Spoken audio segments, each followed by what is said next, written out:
안녕하세요. 오늘을 읽는 책 시작하겠습니다. 오늘은 여러분들이 잘 아실 고전 한 편 골랐습니다. 영국을 대표하는 19세기 여성 작가 샬럿 브론테의 장편소설 제인 에어입니다. 많이 들어보셨죠? 영화를 보신 분도 많으실 줄 압니다. 제인 에어. 워낙 유명한 작품이어서 어떻게 얘기를 끌어가야 할지 조금 고민을 했습니다. 궁금하시죠? 어떤 관점에서 제인 에어를 새롭게 볼 수 있을까요? 함께 보시죠. 샬럿 브론테와 제인 에어 간단하게 살펴보겠습니다. 샬럿 브론테는 1816년에 태어나서 1855년 39의 나이에 세상을 떠났습니다. 1824년에 코언브리지 기숙학교에 입학했다고 하는데요. 기숙학교 경험이 바로 로드 자선학교의 경험으로 남았다고 합니다. 1831년에는 로에드 사립학교에 입학합니다. 그리고 1842년에 브리셸의 기숙학교에 입학하는데 이때 공부가 문학적 자산을 쌓는데 소중한 경험이 됐다고 하네요. 드디어 1847년에 제인 에어를 출간합니다. 그리고 같은 해 여동생인 에밀리 브론테의 폭풍의 언덕, 워더링 하이츠가 동시에 간행됩니다. 영국 문학사, 나아가 세계 문학사의 한 사건이라고 할 수 있죠. 자매가 제인 에어와 폭풍의 언덕을 동시에 발간했습니다. 그리고 이 두 작품은 지금까지도 영문학을 대표하는 고전으로 남아 있습니다.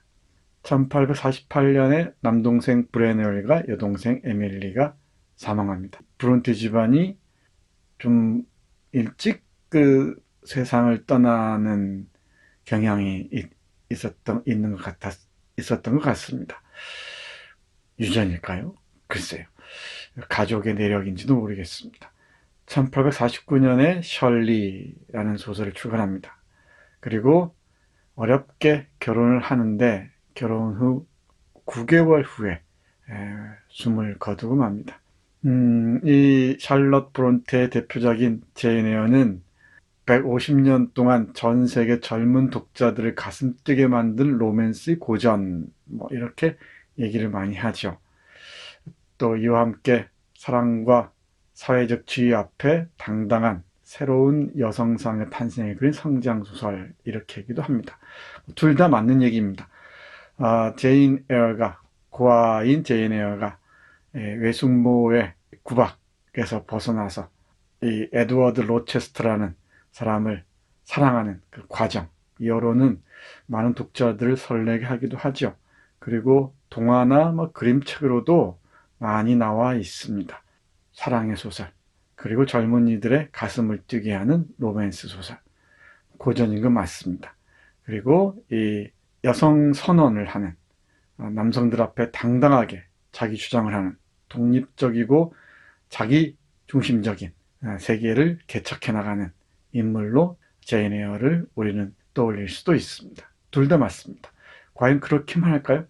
제인 에어를 감싸고 도는 불길한 기운이랄까요? 그 어두운 측면은 어떻게 볼 수 있을까요? 그렇다면 이 로맨스도 아니고 성장 소설 또는 여성주의 소설이 아닌 다른 측면에서 본다면 어떨까? 우리는 그 점에 주목하고자 합니다. 오늘 제가 택한 텍스트는 의류문화사에서 나온 책입니다. 조혜리 선생이 번역한 책인데 한 권으로 되어 있습니다. 600페이지, 700페이지에 가까운 책입니다.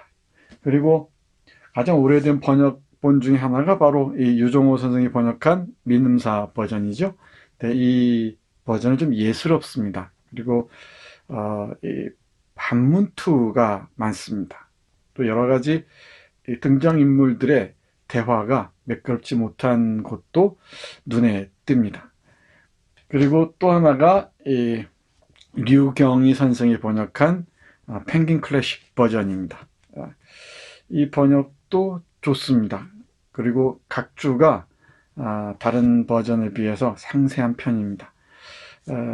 다 의미가 있고 장점이 있는 번역들인데 제가 보기에는 이 의리문화사 버전이 가장 매끄럽게 읽히는 것 같습니다. 물론 독자들의 성향에 따라서 다르긴 하겠죠. 그리고 좀 각주를 상세하게 보고 싶다면은 펭귄 클래식 버전을 봐도 좋을 것 같습니다. 이 말고도 여러 버전이 있습니다만은 일단 이 세 버전만 소개해 드리겠습니다.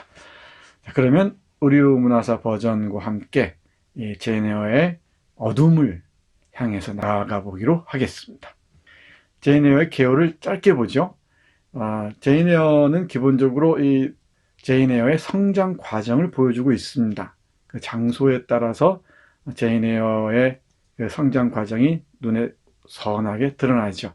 게이츠헤드는 10살까지 살았던 곳입니다.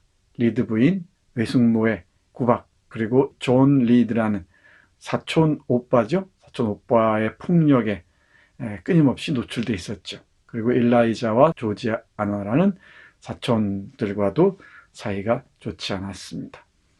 여기를 나와서 로우드 학교로 가죠. 자선학교인데 영국 교육제도의 어두운 면을 잘 보여주는 챕터가 아닌가 싶습니다.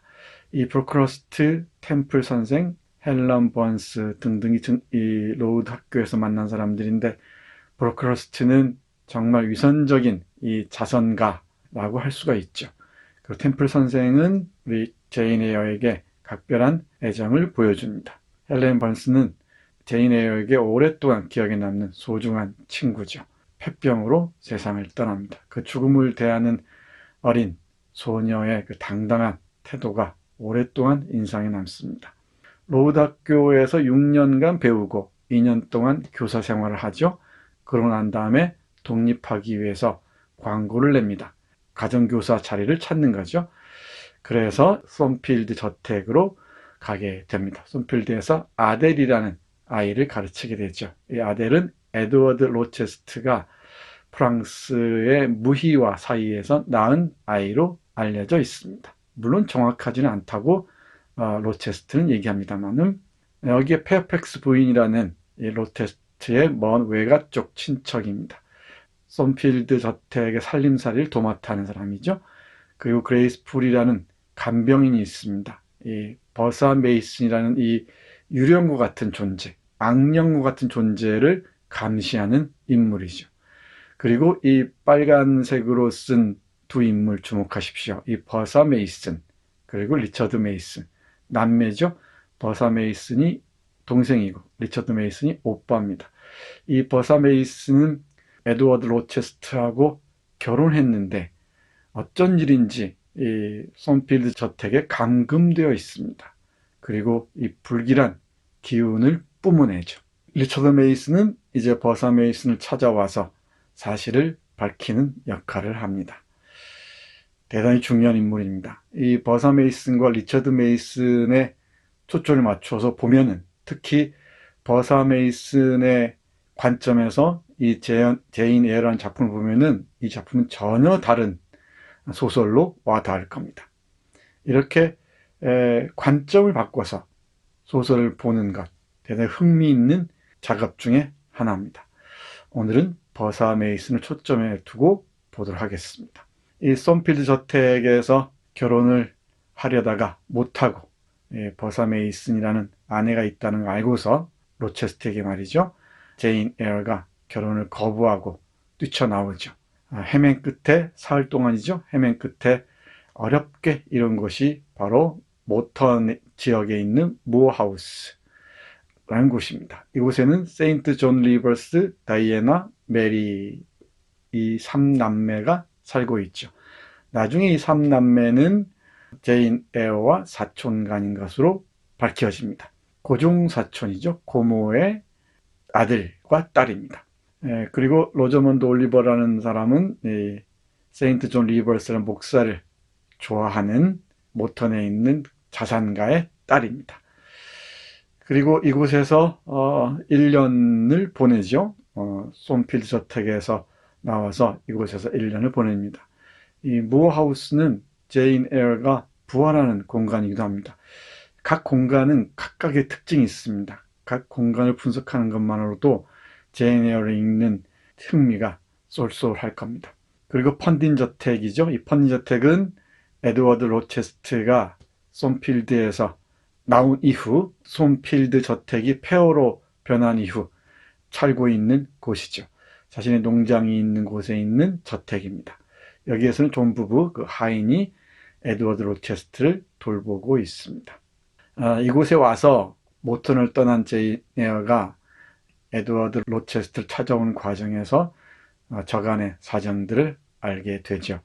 제인 에어가 솜필드 저택을 나온 지 2달 만에 버사 메이슨이 불을 지르고요. 이 불길에 버사 메이슨은 사망을 하고, 그리고 로체스트는 버사 메이슨을 구하려다 부상을 입죠.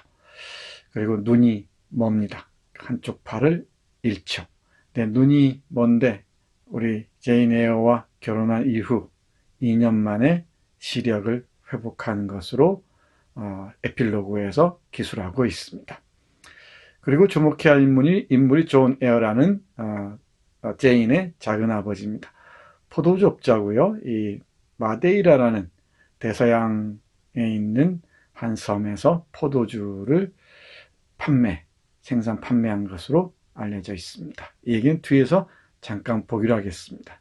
짧게만 장소와 인물을 중심으로 개요를 봤습니다. 그러면 제인 에어라는 작품을 감싸고 있는 이 불길한 분위기를 짚어보겠습니다. 솜필드 저택의 기이한 웃음소리입니다. 이 기이한 웃음소리가 비교적 그 초반부부터 끝까지 제인 에어라는 작품을 관통하고 있다는 점 주목하기 바랍니다. 제인 에어를 읽고 나면 뭔가 불길하고 뭔가 찜찜합니다. 제인 에어의 그 사랑의 과정들은 충분히 동의하면서도, 그리고 제인 에어가 남성들과 당당히 맞서서 자기를 주장하는데 환호하면서도 뭔가 이 개운하지 않는 지점들이 곳곳에서 우리를 힘들게 합니다. 제인 에어는 자신은 새가 아니라고 얘기하고요. 자신은 남성과 평등하다고 주장하죠. 그리고 에드워드 로체스트에게도 당당하게 자기의 생각을 주장하고 결혼을 거부하고서 나오잖아요. 그리고 세인트 존 리버스라는 자신의 그 사촌 오빠의 인도를 함께 가자는 요청, 가되 자신과 결혼하자는 요청을 거부하지 않습니까? 그런 이 당당한 제인 에어의 모습에 우리는 깊이 감동하면서도 이 솜필드의 감도는 이 불길한 기운 때문에 뭔가 찜찜해하곤 합니다. 예를 들면 이렇습니다. 11장, 비교적 초반부죠. 11장, 총 38장으로 구성되어 있는데 11장에 이런 문장이 있습니다. 내가 조용히 걷고 있는데 도저히 이렇게 조용한 곳에서 들을 수 있으리라고는 예상할 수 없는 소리가 들렸다. 웃음소리였다. 아주 기묘한 웃음소리였다. 또렷하고 기계적이고 전혀 즐겁지 않은 웃음소리였다. 내가 멈추자 그 소리도 끊겼다. 그러나 다시 더 큰 웃음소리가 났다. 처음에는 분명하게 들렸으나 아주 나지막한 소리였다. 시끄러운 종소리처럼 울려 외딴 방마다 메아를 치더니 소리가 사라졌다. 하지만 그 소리는 한 방에서 시작되었다.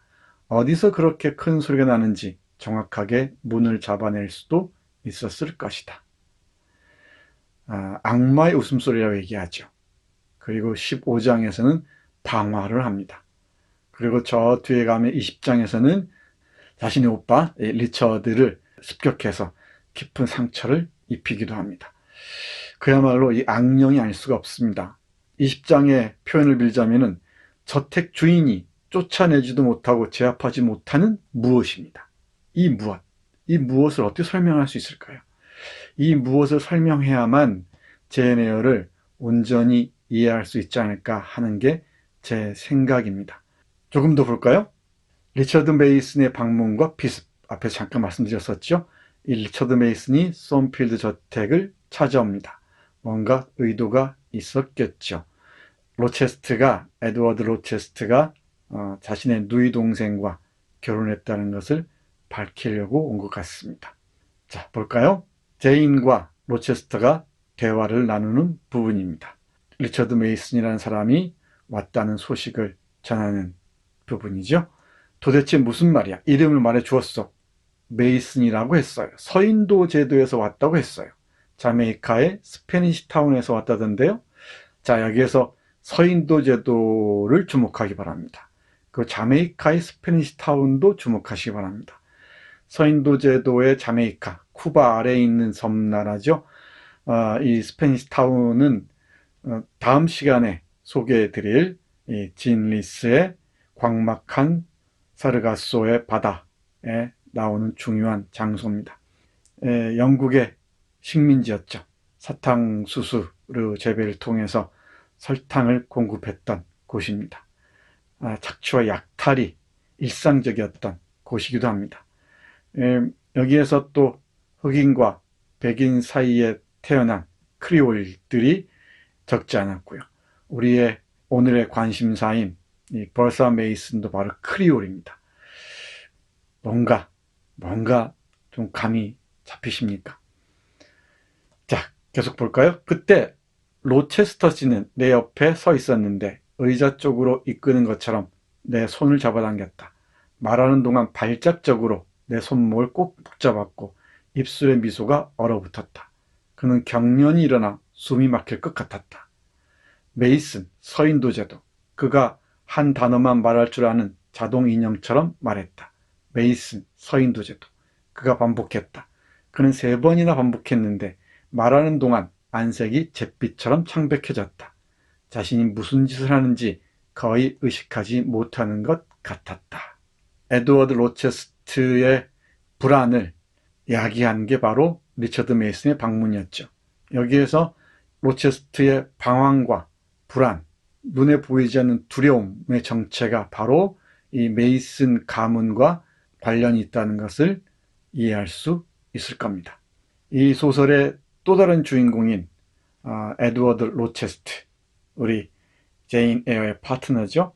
에드워드 로체스트의 저 심연의 불안, 바로 트라우마가 이 메이슨 집안과 관련돼 있었던 것입니다.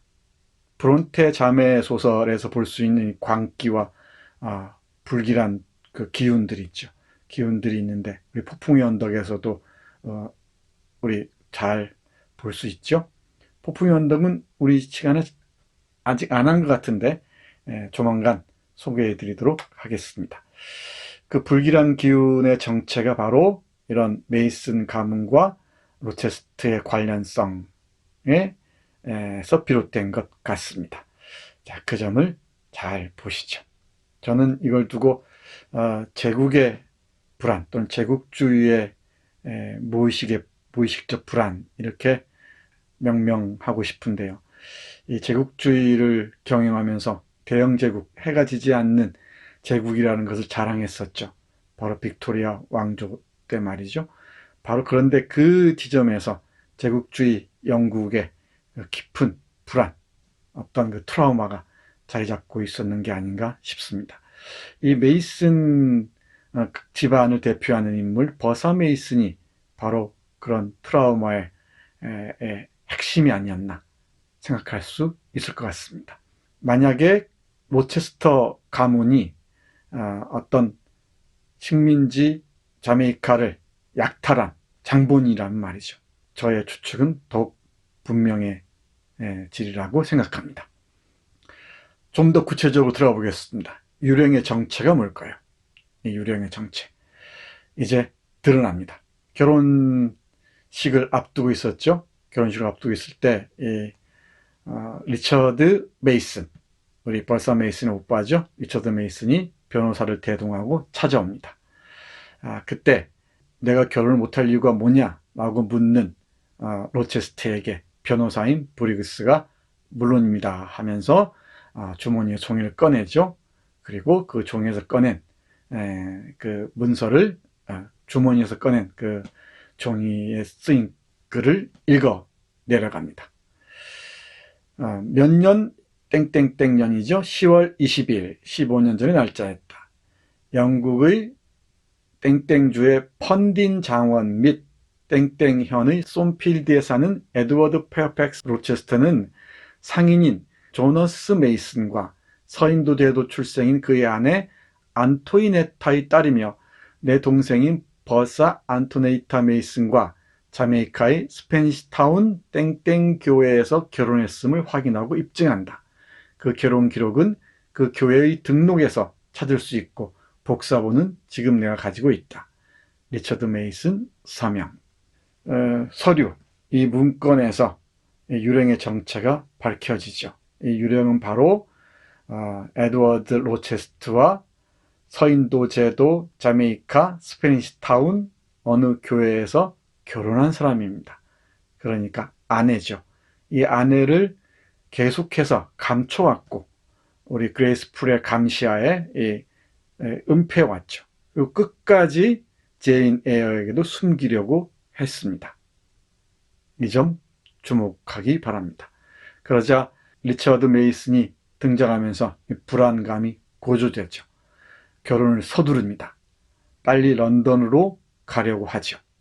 그런데 이 결혼 직전에 바로 유령의 정체, 자신이 결혼했다는 것이 밝혀집니다. 이 결혼은 어떤 사연이 있었을까요? 궁금해지죠? 27장인데요. 이 27장이 제인 에어의 전체 38장을 통틀어서 제가 보기에는 압권인 것 같습니다. 3만 파운드가 핵심입니다. 주목해야 됩니다. 이 로체스터 가문은 형제 간의 사이가 좋지 않았던 것 같습니다. 이 형과 이 에드워드, 형 롤란드인가요? 예, 롤란드와 동생 에드워드 사이가 좋지 않았고, 아버지는 그 장남에게 모든 재산을 물려주려고 했던 것 같습니다. 그러면서도 이 아버지의 그 기획의 음모죠. 음모에 의해서 서인도 제도에서 돈을 많이 번 이 메이슨 가문과 결혼을 추진합니다. 그 추진 이유는 3만 파운드에 달하는 지참금 때문이죠. 이 버사 메이슨은 앞에서도 말씀드렸듯이 크리올입니다. 혼혈하죠.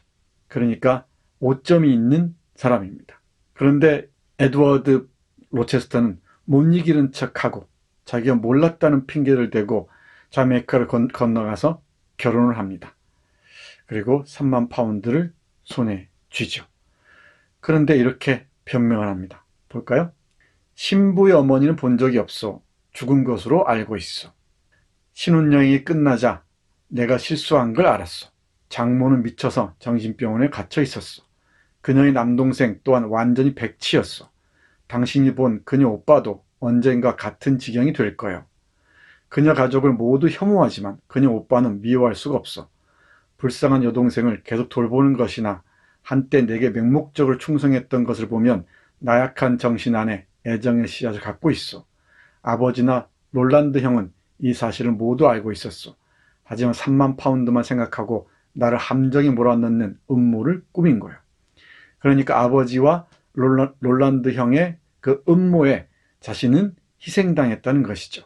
이 희생을 자신은 강변하면서 음모에 말려들었다는 걸 강변하면서 버사 메이슨의 가족들을 싸잡아서 비난합니다. 그리고 어머니는 정신병자고 오빠는 백치다. 그리고 그녀의 이 고향인 자메이카는 더러운 땅이다. 라고 얘기를 하죠. 그럼 3만 파운드를 어떻게 했을지 궁금하지 않으십니까? 3만 파운드는 자신의 어떤 유럽 여행, 세계 여행의 자금으로 쓰이지 않았겠습니까? 그리고 자신이 식민지인 이 자메이카와 그 자메이카에서 태어난 크리올, 혼혈인 크리올인 그 버사 메이슨을 억압했다는 그 죄의식에서 쉽게 벗어나지 못하는 것 같습니다. 그럼에도 불구하고 어떤 성찰의 가능성은 한치도 보여주지 않는 것 같습니다. 이 점이 제인 에어가 안고 있는 가장 중요한 문제가 아닌가 싶습니다. 로체스터는 아예 버사 메이슨을 괴물로 명명하죠. 결혼을 했다고 말씀드렸었죠. 자메이카에서 한동안 삽니다. 살다가 견디지 못하고 영국을 옮겨오는데 그 과정을 이렇게 쓰고 있습니다. 그런 괴물을 배에 태우고 끔찍한 여행을 했소. 마침내 그녀를 솜필드에 데려와 그 3층 방에 안전하게 자리 잡은 모습을 보았을 때 기뻤어. 3층 방에 안전하게 자리 잡은 모습이라는 게 실제로는 감금해버린 것이죠. 이 감금의 의미가 무엇인지도 주목해 보시기 바랍니다. 3층의 방 안에 있는 비밀의 내실을 10년째 야생동물 우리로 만들어 놓았어. 유령의 방이 되었어. 그녀를 돌봐줄 사람을 찾는데 어려움을 겪었어. 충직한 하인을 골라야 했기 때문이요. 그녀가 소리를 지르면 내 비밀이 탄로날 수밖에 없는 데다 가끔 정신이 들면 며칠 또는 몇 주씩 나를 마구 비난해 댔기 때문이요. 제가 보기에 3층 방, 그 3층 방에 갇힌 이 괴물 메이스는 이 식민지에서 3만 파운드를 결혼이란 핑계로 이 약탈한 에드워드 로체스트의 무의식적인 공포, 불안을 대표하는 게 아닌가 싶습니다. 이걸 조금 확대하자면 제국주의 영국의 불안과 공포, 무의식적인 죄의식을 보여주는 상징적인 공간이 아닌가 싶어요. 3층에 버사 메이슨이 머물고 있는 방이 말이죠. 그런데 이걸 끊임없이 은폐하려고 하죠. 이 제국주의자들의 공통된 특징이 반성을 하지 않는다는 것입니다. 자신들의 그 죄상을 조금도 반성하지 않는다는 것이죠. 끊임없이 그 제국주의의 욕망들을 은폐하게 급급하거나 그것을 정당화해서 새로운 제국주의를 이어가려고 하죠. 영국이 그렇고 프랑스가 그렇고 미국이 그렇고 일본이 그렇고 뭐 예의가 없습니다. 철저한 자기 비판을 동반하지 않을 때 제국주의는 이런 끊임없는 어떤 그 죄의식, 불안과 공포에 시달릴 겁니다. 그리고 이 불안과 공포를 상쇄하기 위해서 또 다른 폭력에 의지할 것이라는 게 제 생각입니다. 실제로 그래 왔고요. 물론 이 3층 방에 갇힌 버사 메이슨을 제인 에어의 무의식으로 해석하는 비평가들이 종종 있는 것 같습니다만은 일정 정도 동의를 할 수 있을 것 같으면서도 제가 이번에 꼼꼼히 읽어보니까 저는 그렇게 보기가 조금 어렵다라는 쪽으로 기웁니다. 여러분들도 한번 제인 에어를 보시고 판단해 주셨으면 좋겠습니다. 대단히 흥미있는 지점들을 발견할 수 있을 겁니다. 괴물입니다. 식민지에서 자신이 결혼 지참금을 받기 위해서 결혼한 공식적인 아내를 감옥과 같은 방에 가둬놓고서 감시하면서 괴물이라고 얘기합니다. 이게 바로 제국주의자들이 피식민자들, 식민지인들을 형상화하는 방식이죠. 로체스터의 반성 없습니다. 로체스터의 반성은 끊임없이 제인 에어를 향하고 있습니다. 어떤 자신의 아내에 대한, 그러니까 버사 메이슨에 대한 미안함이 조금은 있는 것 같긴 한데 어떻게든 뭐 구하려고 했던 걸 봐서는, 근데 그건 로체스터를 미워하기 위한 것 같고요. 실제로 자기 비판이나 성찰은 보이지 않습니다. 끝까지 그렇습니다. 끝부분에 와서 보면은 그대로 알 수가 있는데요. 이렇게 말합니다. 나는 잘못을 저질렀어. 순수한 꽃을 썩게 하고 그 순결함을 더럽힐 뻔했어. 이건 바로 제인 에어를 두고 하는 얘기입니다. 전지전능한 신께서 내 손에서 그 꽃을 빼앗아 가셨어. 나는 신의 섭리를 저주하다시피 하며 완강하게 반항했어. 신의 뜻에 따르는 대신 반항했어. 이어서 신은 정의의 심판을 내리셨어. 내게 끊임없이 재난이 닥쳤어. 나는 죽음의 골짜기를 지나야 했어. 신의 징벌은 강력했고 신의 강한 압박 앞에 나는 영원히 겸손해졌어. 당신도 알겠지만 나는 힘을 자랑했어. 하지만 이젠 어떻소? 나약하게 의지하는 어린아이처럼 나도 다른 사람의 인도에 의지해야 하오. 최근에야 제인, 나는 신의 손이 내 운명에 작용한다는 것을 알게 되었고 인정하기 시작했어. 후회와 참회를 경험했어. 신과 화해하기를 원하기 시작했어. 나는 가끔씩 기도도 했어. 아주 간단한 기도지만 아주 진지하게 기도를 올리오. 이건 제인 에어에 대한 미안함입니다. 잃을 뻔했다라는 고백이죠. 버사 메이슨에 대한 어떤 죄책감도 보이지 않습니다. 어떤 반성의 기미도 보이지 않습니다. 이렇게 보면은 제인 에어는 식민주의자들의 이 공포와 불안을 드러내지 못한 채 감금하고 가둬놓음으로써 은폐하는 게 아닌가 싶습니다.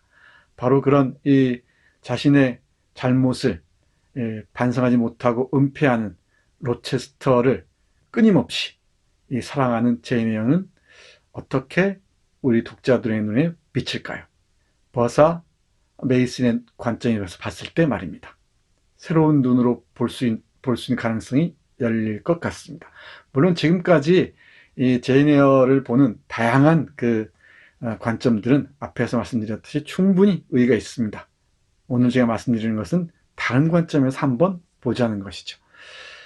마지막으로 제인 에어의 유산 2만 파운드의 출처도 주목해야 됩니다. 제인 에어가 독립해서 이 로체스터에게 당당하게 찾아갈 수 있었던 것도 이 2만 파운드, 물론 세인트 존 남매와 4분의 1로 나누어서 5천 파운드이긴 합니다만은 이 5천 파운드도 엄청난 돈이라고 하죠. 자기 독립의 근거인 제인 에어의 유산도 유산의 출처도 주목해야 됩니다. 앞에서 잠깐 힌트를 드렸습니다만은 바로 작은아버지 존 에어의 돈이죠. 이 존 에어는 또 다른 식민지 마데이라에서 번 돈입니다. 바로 식민지에서 벌어들인 돈이라는 점 주목해야 됩니다. 이게 경제적 기반이 되는 거죠. 그러면 늘 우리는 소설을 읽을 때 그 돈의 출처가 무엇인지 주목할 필요가 있는데요. 에드워드 로체스터의 돈의 출처는 바로 버사 메이슨과의 결혼입니다. 이 결혼은 일종의 위장 결혼이죠. 음모에 의한 결혼 아닙니까? 그리고 제인 에어의 독립의 기반이 된 2만 파운드, 그 중에 5천 파운드, 이것도 역시 존 에어라는 작은아버지가 식민지 마데이라에서 벌어온 돈입니다. 그냥 운이 좋아서 벌었을까요? 이것도 여러분들이 꼼꼼히 살펴보시기 바랍니다. 이 마데이라와 관련된 얘기들이 3군데 정도에선가 언급이 됩니다. 자, 볼까요? 이 베시는 리드 외숙모네 집에 살 때 자신을 돌봐주었던 하녀, 보모죠. 보모입니다. 자, 외국 어느 나라로 간다고 했어, 베시. 수천 마일 떨어진 나라인데 포도주를 만드는 곳이라고 집사가 말해줬어요. 이제 제인이 물으니까 베시가 이렇게 말합니다. 마데이라, 내가 이름을 댔다. 맞아요. 바로 그곳이에요. 바로 그 이름이에요. 그래서 그는 갔어? 네, 집에는 잠깐밖에 안 있었어요. 마님은 아주 거만하게 구셨어요. 나중에 그를 비열한 장사치라고 불렀어요. 우리 남편 로버트는 그가 포도주 상인이라고 했어요. 그럴 가능성이 많아. 내가 대답했다. 아니면 포도주 상인의 점원이거나 대리인일 수도 있고. 이 돈의 출처를 주목하기 바랍니다. 그리고 이 편지를 리드 부인에게 보내지만은 이 리드 부인, 제인의 애숙모는 숨기죠. 나중에야 세인트 존에 의해서 밝혀집니다. 이 유산의 출처, 식민지 착취와 관련이 있다는 것 주목해 주시기 바랍니다. 그리고 로체스터의 3만 파운드도 당연히 위장결혼, 식민지에서 태어난 호녀라인 그 버사 메이슨과의 위장결혼 또는 음모에 의한 결혼과 관련되어 있다는 것, 이 점을 놓치면은 제인 에어의 그 깊이를 헤아리는데 조금은 모자라지 않을까 생각합니다. 네, 마무리하겠습니다. 제인 에어 초판본에 실린 사파라고 하죠. 불에 타서 뛰어내려서 떨어져서 죽은 버사 메이슨의 모습입니다. 그걸 구하려고 가는 또는 지켜보는 에드워드 로체스터죠. 이 에드워드 로체스터와 제인 에어는 아주 행복하게 현모양처가 돼서 잘 삽니다. 그 독립적이고 자신만만했던 제인 에어가 아주 충직한 성실한 반려자가 되는 것 어떻게 평가하시는지요? 여러 가지 논쟁적인 것 같습니다. 마지막 38장 에필로그에 해당하죠. 여기에서 이렇게 말합니다. 이제 결혼한 지 10년이 되었다. 지상에서 가장 사랑하는 사람과 그 사람만을 위해 사는 게 어떤 것인지 잘 알고 있다. 나 자신이 최고로 축복받았다고 말로는 다 표현할 수 없을 정도로 축복받았다고 생각한다. 남편이 나의 전부인 것처럼 나도 남편의 전부이기 때문이다. 해피엔딩이죠. 해피엔딩이 끝났습니다. 제인 에어와 에드워드 로체스터의 해피엔딩은 이 버사 메이슨의 비극과 리처드 메이슨의 비극이 뒤에 놓여 있다는 것을 전제로 해야만 가능합니다. 그러지 않고서는 제인 에어라는 작품의 일면만 보는 셈이 되죠. 저는 그렇게 생각합니다. 해서 다음 주에는 버사 메이슨을 주인공을 해서 버사 메이슨이 어떻게 해서 이 감금 당하기까지 이르렀는지 그 과정을 그린 소설 진 리스의 광막한 사르가소의 바다라는 작품을 소개해 드리겠습니다. 흥미진진합니다. 기대해 주셔도 좋습니다. 오늘 제가 많이 버벅거렸죠? 지금 녹화하고 있는 시간이 새벽 5시입니다. 제가 오늘이죠. 오늘 아침부터 공무가 있어서 새벽에 밤을 새면서 녹화하느라고 입이 채 열리지 않았습니다. 양해해 주시기 바랍니다. 네, 샬럿 브론테의 제인 에어 새로운 방향에서 여러분과 함께 읽어봤습니다. 고맙습니다.